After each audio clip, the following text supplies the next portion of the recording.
हासत है हरियर होगे धान। मेहनत ले चमकत है किसान के पहचान।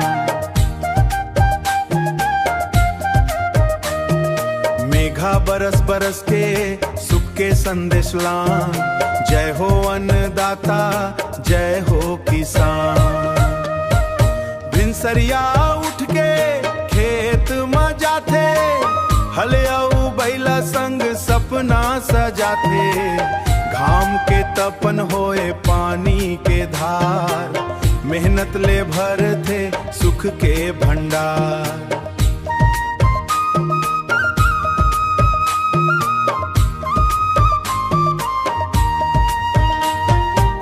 रोपा लगावत गावत है गीत, धान के बाली में बस गे पीरीत।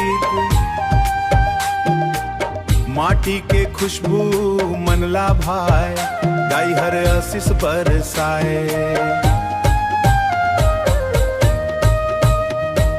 नांगर चलते गूंजे मैदान, हरियर हरियर दिखते धान।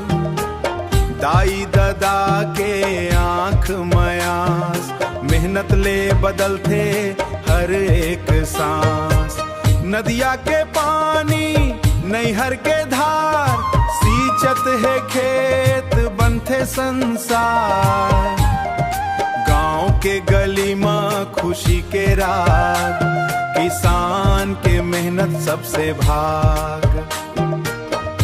फसल पकिस्ता सोना चमके, कोठी भर भर धान दम के। कोठी भर भर धान दम के। बच्चा हंसे दाई मुस्काए, मेहनत फल घर घर आए। जय जवान जय किसान के नारा, धरती दाई हमर सहारा। छत्तीसगढ़ के शान किसान, तोर ले चलते ये संसार।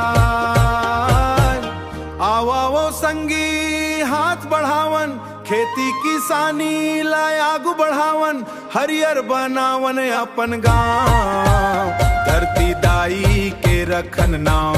धरती दाई हासत है हरियर होगे धान, मेहले चमकत है किसान के पहचान। मेघा बरस बरस के सुख के संदेश लान।